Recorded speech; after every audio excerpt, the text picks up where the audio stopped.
Welcome to the RIZZ Podcast, where we explore how marketing, business development, and innovation shape the future of commercial real estate. My guest today is James Shearin, Managing Director of RETCON, the industry's leading real estate technology and innovation conference. Since 2020, James has helped grow RETCON into a marquee event with more than 2,200 attendees, 300 speakers, and 150 exhibitors. Before that, at BizNow, he oversaw more than 170 conferences a year and even led the transition from live events to digital formats. Today, we're going to dive into what makes RETCON so unique, how CRE companies can stand out at industry events, and where innovation is heading in the year ahead. James, let's start our discussion and talk about RETCON 2026. Awesome. Yeah. Well, thank you for having me, Dana. It's super exciting to be here. We have just launched RETCON 2026, so we are super excited about that. We'll be in Vegas, March 9th through 11th at the MGM Grand. So great venue. We know it well, and we're super excited. So do you already have themes in place? We are obsessors over content, so we start thinking about content years in advance. So at the previous year's event, RETCON 2025, we already have our notepads out. We're already taking notes on what speakers are talking about, getting snippets on the next big thing, and planning for the upcoming event. So we have a ton of awesome content that we're planning. What we're really leaning into this year is asset level innovation, as well as innovation that crosses asset types. So at RETCON, we bring together all asset types in the industry. We know that there are great conferences that focus on specific assets like multifamily or commercial and office. We think that there's a great opportunity to bring together the whole industry. A lot of times folks kind of run in their own lanes. I know the word multifamily and commercial doesn't always mix together. We very much believe that institutionally invested real estate and assets are the place to really bring people together around innovation. So we have a lot of asset-focused deep dives. So if you focus on multifamily specifically, we have a huge track on multifamily. If you're in commercial, we have office-focused sessions, retail-focused sessions, industrial-focused sessions. And then we also think it's important to bring everyone together. So we have a lot of broad stroke conversations around things like AI, investment management, asset management. Those are all facets that can be impacted by asset type, or they're just broad stroke strategies within the real estate industry. So content is super important to us, and I think these days the industry eats, sleeps, lives, breathes content. So we like to push ourselves to the forefront of that. Can you drop any names of people who've already committed for next year, or maybe some big names from last year who drew big crowds? Absolutely. Yeah, we have some incredible speakers confirmed for this year already. Walt Smith, CEO of Avenue 5, is joining us. Everyone's best podcaster and friend, Spencer Levy, former chief economist of CBRE. Yep. So some very awesome people that we're excited to see. That's great. One of the reasons why I love events and conferences from a marketing perspective is because I feel that it's measurable. So from somebody in-house working on a conference or event, they could go back to their principal or the CEO of the company and say, we spent X number of dollars at this conference, but it's very measurable to see how many meetings we got out of it, how many people we got email addresses and et cetera. It's all very quantitative and very measurable. What companies do you think do it really well when it comes to past sponsors or past companies that have attended the conference? Yeah. So I think that in general, what we're seeing is a huge shift of being data forward. Whether you're on the buyer side, you're an owner or operator, or if you're a supplier. Every day I get more asks, and I think a lot of this changed after COVID. Once we started kind of thinking about digital events, more tangential marketing got used to impressions and digital advertising, really seeing an ROI. So it's super important for conferences especially suppliers to think about data. What am I taking home? How am I measuring the number of leads that I'm taking in? And there's a couple interesting ways to think about it. I talked to some folks who they are specifically looking at how many deals am I taking home from this conference, which is all great and fine. I think that many great conferences, you can get good deals. It's my job to keep people deals, I say. But sometimes a deal might not happen at the first conference you go to a year. I think we all know that the industry is very networking forward. And sometimes it takes a while to build that relationship. So you may meet someone at RETCON and then run into them at the NMHC annual event, and then you seal the deal. So I think it's important to, one, make sure you're getting deals from a conference, but also knowing that you're getting real actionable leads at a conference, and then maybe you're sealing the deal in a month or two, because we all know the sale process within prop tech is a big one, and it's one that I don't envy myself. So everything I do is to make that easier for all of our partners. I think there are a lot of folks who really do that well. The first person who comes to my mind is Zach Sloan, founder of Rent Grata, who was just recently acquired by Opinion. They do an incredible job going to conferences, really focusing on the relationship development. While I love helping people do the big, flashy, shiny things on site, putting people on stage, big, cool branding, Zach actually often takes a lower profile and goes to a lot of conferences and focuses on building relationships, which I think is just as important, if not more, than some of the branding aspects. On the flip side, what are some common mistakes you see commercial real estate companies make with their marketing and or event presence? So I think it's something that the industry as a whole is getting better at. But oftentimes, the best way to put forward your thought leadership and your thought processes are on stage.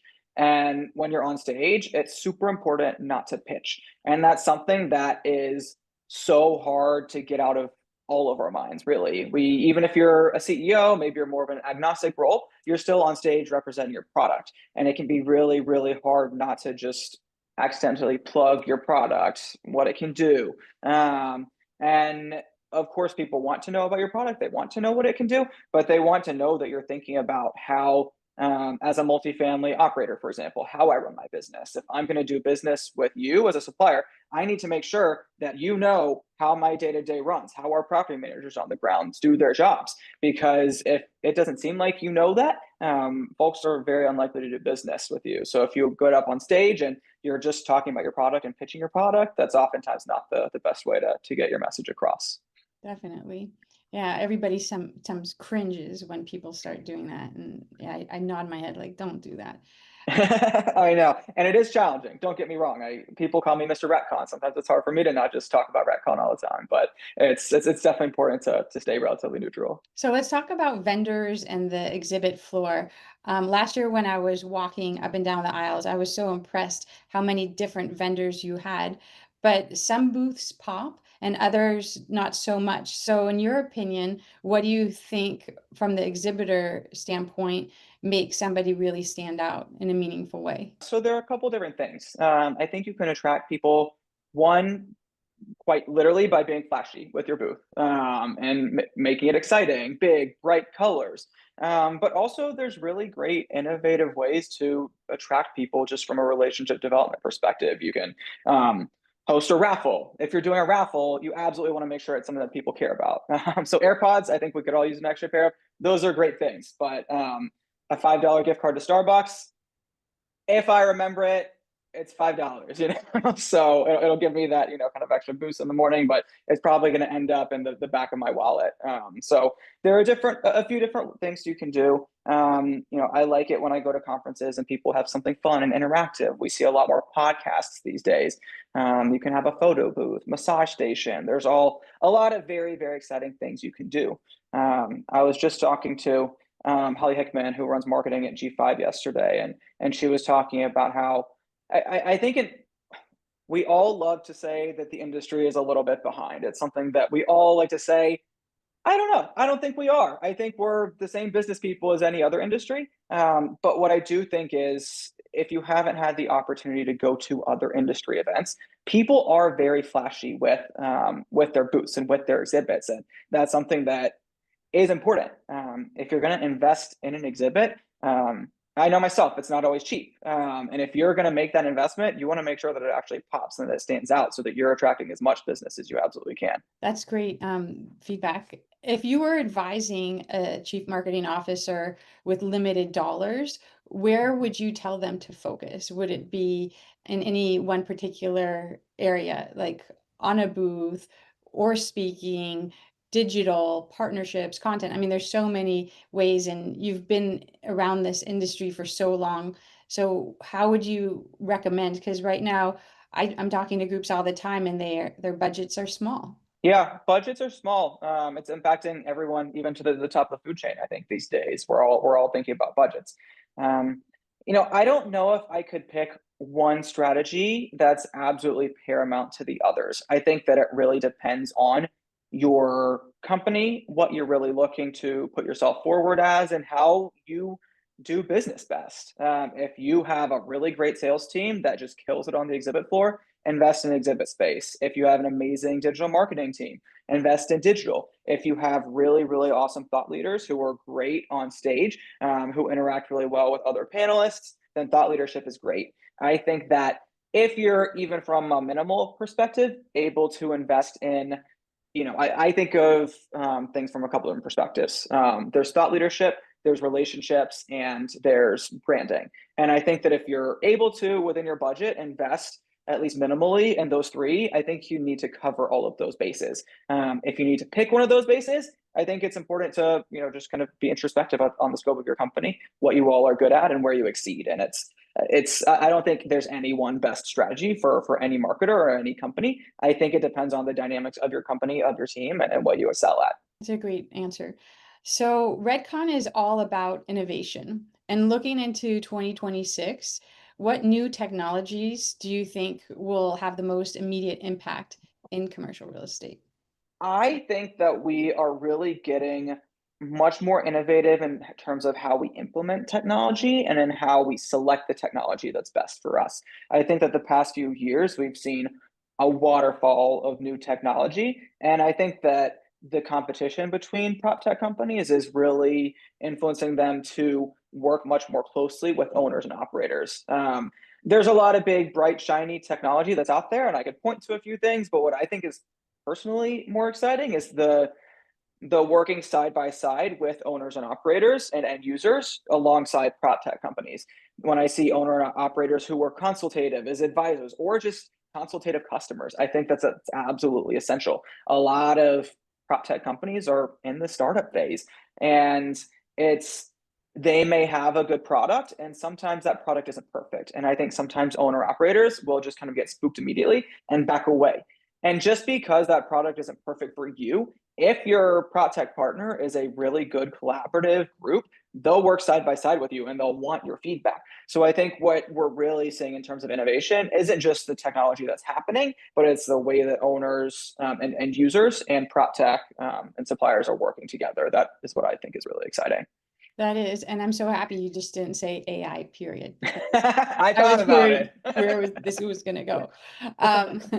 If you could give one piece of advice to real estate marketing teams as they're working on their 2026 budgets, what would it be? I would focus on where you're getting value, and I would do as much as you can to measure that value, which I know is incredibly challenging to marketers. I spend every day of my life working with marketers. I have so much empathy for what they do. I think it's really important to measure value. If you've been to, say, 6 to 7 conferences last year, maybe some folks I hear even are doing 50 conferences.